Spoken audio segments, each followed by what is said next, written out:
Kenapa Nabi bilang begini? Andai saja boleh manusia sujud kepada sesamanya manusia, maka istri sewajibkan sujud depan suaminya. Dengar baik-baik, bukan Nasrat Latif bilang, Bu. Nabi, andai saja boleh manusia sujud kepada sesamanya manusia, maka kalian istri sewajibkan cium kakinya itu suaminya. Kenapa? Karena ibu harus tahu, dosa ibu kami para suami yang tanggung. Beda kami laki-laki dengan ibu. Ibu bikin dosa, ibu tidak puasa, ibu tidak sholat, meskipun suaminya ulama, suaminya penceramah, suaminya Senin Kamis puasanya, tahajud tiap malam, suaminya hafal Quran, tapi istrinya tidak baik agamanya. Kata Allah, ku ampusakum wa ahlikum narani. Kau suami, pimpin itu istrimu masuk neraka. Beda ibu-ibu, ditanggung oleh kami laki-laki. Suaminya tukang judi, suaminya pengedar narkoba, suaminya peselingkuh, suaminya pemakan haram, tapi istrinya istrinya baik, rajin sholat, taat sama suaminya, perintah suaminya diikuti. Meskipun suaminya bajingan, tidak ada urusan. Suami masuk neraka. Nabi jelaskan kepada ibu, bu, lihat ini, kata Nabi kalau bahasa kita, bu, lihat ini 7 pintu surga, tadkhulul jannati bisalam. Silahkan ibu pilih mana pintu surga yang ibu mau masuki. Itu enaknya jadi perempuan, ditanggung dosanya sama laki-laki. Beda kami laki-laki. Ibu tidak tanggung dosa kami. Maka ibu-ibu, yang pertama tujuan suami itu bukan cari nafkah. Ibu yang perlu cari dari suami bukan mendidik yang utama, tapi yang utama adalah cari ridhanya suami. Jangankan ibu keluar rumah, Senin Kamis saja diharamkan oleh Allah apabila tanpa izin suami. Saya ulang, jangankan keluar rumah, Senin Kamis ibu puasa sunnah tanpa izin suami, haram puasa itu, Bu. Contoh, pengantin baru, suaminya cuti 3 hari, istrinya langsung, bang, saya puasa Senin Kamis ya. Kata suaminya, saya sengaja cuti ini karena saya mau dapat jatah siang-siang. Tidak boleh ibu puasa tanpa izin, ya?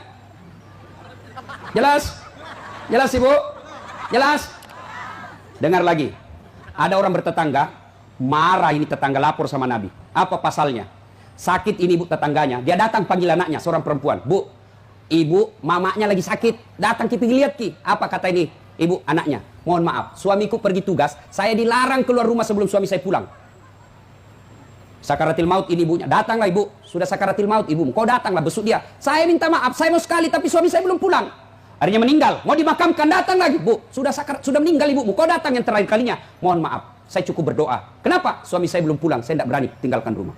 Marah yang manggil-manggil, dia pergi lapor sama Nabi. Ya Rasulullah, tetanggaku keterlaluan, dari sakit, sakaratil maut sampai meninggal, tidak datang lihat ibunya. Saya 3 kali datang memanggilnya. Kenapa kata Nabi? Dia dipesan sama suaminya, jangan keluar rumah sebelum pulang. Mendengar ini, apa Nabi marah? Subhanallah, Nabi justru menjelaskan, alhamdulillah, diampuni seluruh dosa ibu yang meninggal karena punya anak yang taat sama perintah suaminya.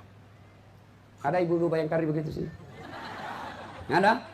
Yang banyak saya lihat baru 10 menit pergi suaminya juga keluar juga dia apa? Dia tawaf satu komplek. Dia keliling satu komplek. Masya Allah. Ya, alangkah bahagianya kita suami pergi menjalankan tugas sebagai aparat negara, lalu istrinya sholat duha 8 rakaat, selesai sholat duha dia kirimkan SMS suaminya, Pak, jangan menghalalkan segala cara, rezeki sudah Allah tentukan, meskipun Bapak kejar kalau bukan rezeki, Bapak tidak akan masuk, tapi meskipun Bapak tidak kejar setengah mati kalau rezeki Bapak pasti masuk. Bapak jangan menghalalkan segala cara. Salam sayang selalu dari istrimu di rumah.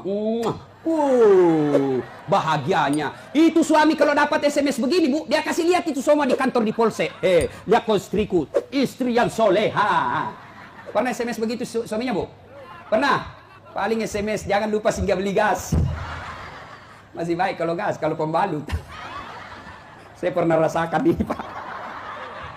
Saya pulang tak siang malam-malam, tiba-tiba mamanya cek SMS, Ustaz, habis pembalut. Allah haula wala quwwata illa billah.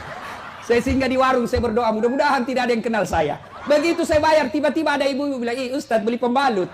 Langsung aku bilang, biar bi daripada saya melahirkan. Pak, Bapak juga jangan tipu suami istri. Pak, jangan pernah nipu istri. Alasan rapat, ternyata pergi merapat. Saya dipanggil komandan, ini namanya istri kasihan kalau sudah lapor, komandan, iya Pak, silakan lari, ternyata pergi merapat. Pak, kadang saya ditanya, Ustaz, kenapa pangkat golongan saya tidak bisa sekali baik, Ustaz? Rezeki saya bilang, Bapak dosa sama istri. Gimana Allah membukakan pintu rezeki kalau orang yang setia menunggu Bapak di rumah, Bapak khianati? Ya. Masih ingat waktu menikah? Apa kita ucapkan waktu menikah? Bapaknya bilang begini yang perempuan, saya nikahkan engkau dengan anak gadisku ini dengan mahar tunai karena Allah. Siapa yang kita jadikan mahar? Siapa yang kita jadikan jaminan? Tunai karena Allah. Kita ambil anak gadisnya orang, dihalalkan anak gadisnya orang atas nama Allah. Allah yang kita jadikan jaminan. Kapolres saja bapak jadi jaminan. Kalau bapak salah gunakan, dipindah bapak, Pak. Kalau perlu dipecat. Saya atas nama Kapolres ini diminta untuk, padahal itu bohong. Marah Kapolres, Pak. Apalagi Allah. Maka bapak kalau sengsara hidupnya, susah rezekinya, koreksi. Mungkin bapak terlalu banyak mengkhianati istri. Gimana Allah mau bukakan pintu rezeki? Kalau istri suka marah-marah, bapak, kalau istri suka marah-marah, rumusnya diam. Jangan, kalau istri marah, minta penjelasan, lebih diam. Kalau perlu makan obat tidur. Karena itu perempuan kalau dia sudah marah, dijelaskan, tidak jalan otaknya, Pak. Apalagi kalau dia bilang, pokoknya sudah diam saja, Pak. Dijelaskan tidak masuk akal. Sudah dijelaskan tidak ungkit lagi 10 tahun yang lalu. Kenapa dua? ini sama ini. Sudah lewat 7 tahun masih tidak ungkit-ungkit lagi. Pada dia bilang sudah minta berhenti mak. Bertengkar itu dulu. Maka lebih bapak minum obat tidur. Kalau dia ngomel Pak, maklumi saja. Kenapa? Dengar baik-baik. Ada sahabat Nabi, waktu itu Umar bin Khattab presiden. Suka ngomel dan marah istrinya. Maka suaminya mau lapor sama Umar supaya dipanggil, dimarahi sama Umar, presiden. Begitu dia mau lapor sama Umar, dekat dari rumah Umar, dilihatnya Umar juga dimarahi sama istrinya. Pulang dia bilang, presiden aja dimarah, pulang dia.